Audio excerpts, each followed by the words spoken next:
Hello everyone and welcome to a brand new video. So today I'm going to be hitting you with some natural everyday British English conversation, which will of course be perfect for helping you to improve your listening abilities.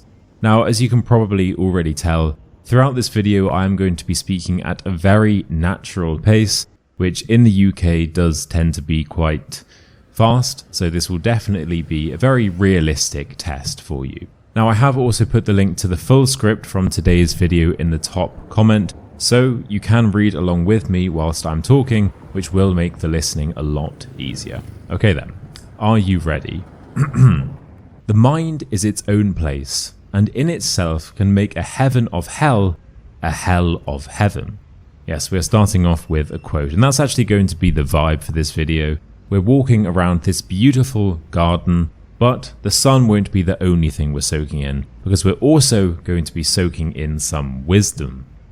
Yeah, so this is a classic, and it's basically saying that our mindset is everything. So when we look for the positive in something, we will find it. And when we look for the negative in something, we will find it. Our mind can make a heaven out of hell, or a hell out of heaven. And in fairness, we're literally hardwired to think negatively. And we learnt that through evolution. So in the caveman days, we literally had to think negatively in order to survive. We had to be on constant alert for different threats, and therefore we needed to be pessimistic and always look for the negatives, always assume the worst. So for example, let's say we were chilling on our rock and suddenly we heard a rustle in a bush. We had to assume the worst. We had to assume that it was a tiger looking to eat us.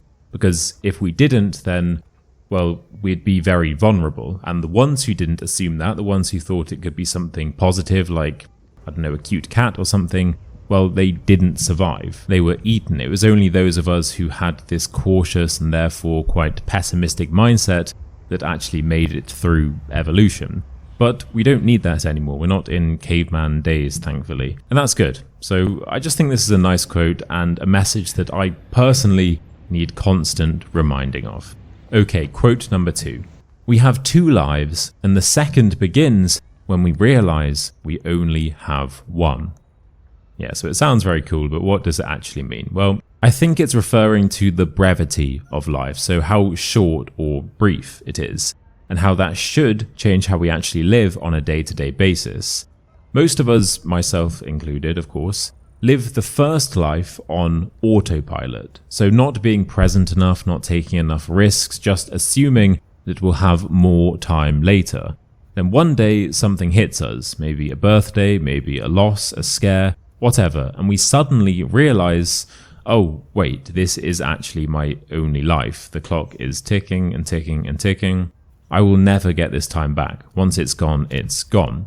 And that moment is the rebirth.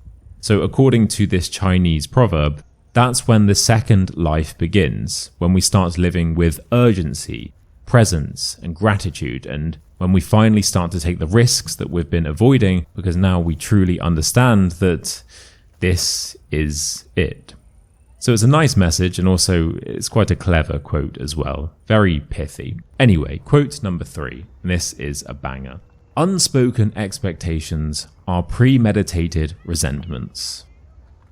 So, I think this one does apply mainly to relationships, and this can be any form of relationship, so it could be a romantic relationship, a business relationship, a friendship.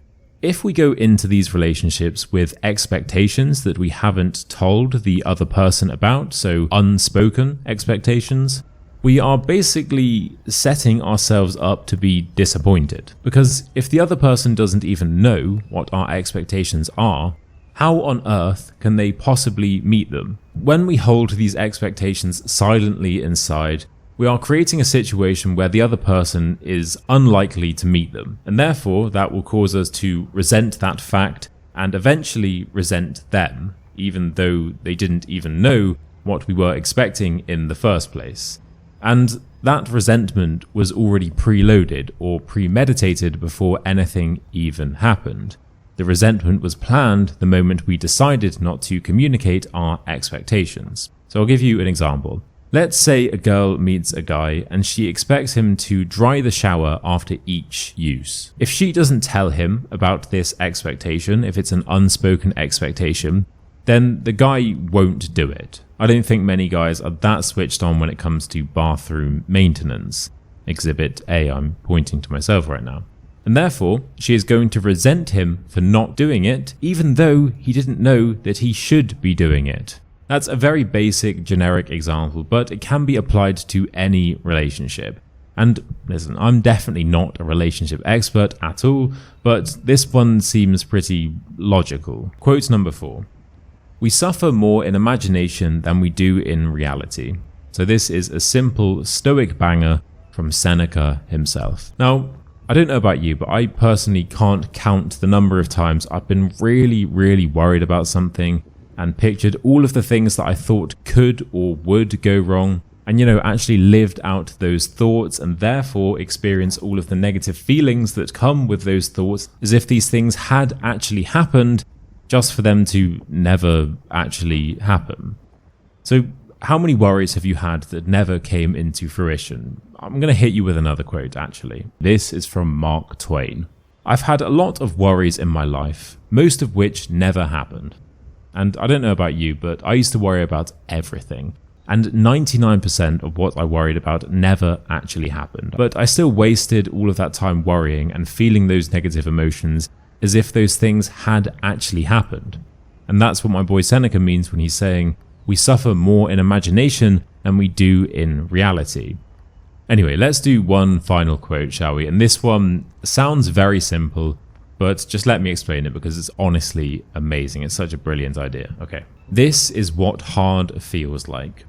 And that's from Alex Hormozy, 2023. So firstly, Alex Hormozy is a very successful entrepreneur / influencer person. You probably will have seen him somewhere on Instagram or YouTube. And he's someone who just has a ridiculously high work ethic. And this is kind of what this quote is referring to. So what does it actually mean? Well, let's say you want to achieve something. Maybe you want to get a promotion at work, or you want to become completely fluent in English. That's a good example.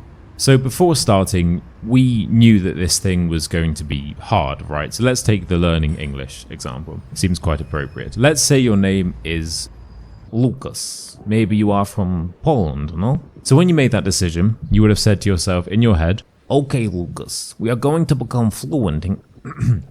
Okay, Lucas, we are going to become fluent in English. Now, is this going to be easy? No, of course not. We know this is going to be hard, but I'm going to do it anyway. Now, fast forward a few months and you're at your desk, and you're Lucas, by the way, you're at your desk studying English grammar, but it's late and you're tired. And you're bored, and you're hungry, and the last thing you want to be doing right now, the very last thing you want to be doing right now in that very moment is trying to learn the difference between the bloody past perfect and the present perfect continuous. So you want to quit, it's too hard. Well, in those types of moments, Lucas needs to just remind himself that this is what hard feels like. This very moment, when he is tired and hungry and this is complicated and awkward, this very moment is exactly what hard feels like. And Lucas knew it was going to be hard. He literally said to himself, Lucas is learning... I cannot do an accent. He literally said to himself, Lucas, is learning English going to be hard? Well, yes, but I'm going to do it anyway. Well, this is what hard feels like. And the beauty of this is that you can apply it to anything that's hard to do and therefore probably worth doing as well. For me personally, I found that this very simple trick just instantly, this reframes my mindset and allows me to keep going. I know it sounds really simple, but once again, it just seems so logical, right? We knew that this thing was going to be hard. We signed up for that, and this is what hard feels like. The moment when we want to quit, that's exactly what hard feels like, but we have to keep going anyway. That's it for today. Thank you so much for watching. I hope that you have enjoyed this video, and I hope it has helped you to improve your listening abilities. So please comment down below and let me know your favorite quotes from this video, and more importantly, your favorite quotes that I didn't mention in this video. Maybe from your native country as well, because I would like to make a part 2 to this, and well, that would also be a pretty cool comment section, right? So make sure to check out the link in the top comment for the full transcript, and you could then replay the video whilst reading that transcript.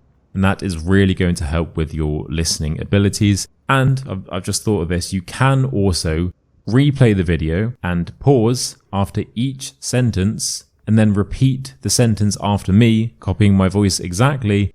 And that's like a shadowing exercise. So that's really going to help with your British accent. So it's a 2-in-1. Perfect. So the link to that is in the top comment. It's completely free, obviously. And you will also be signed up to my weekly Tuesday newsletters. And these are a lot of fun. Okay, so thank you so much again for watching. I post new videos every single Friday, so make sure to like, subscribe and comment down below. And I did also make a pretty good video last week as well in this style where I was just roaming the streets of Buenos Aires in Argentina whilst speaking to you all. So I definitely recommend checking that out, and the video will be somewhere on the screen now. Right, cheers. Right, cheers. That is the most British way I could have signed off this video.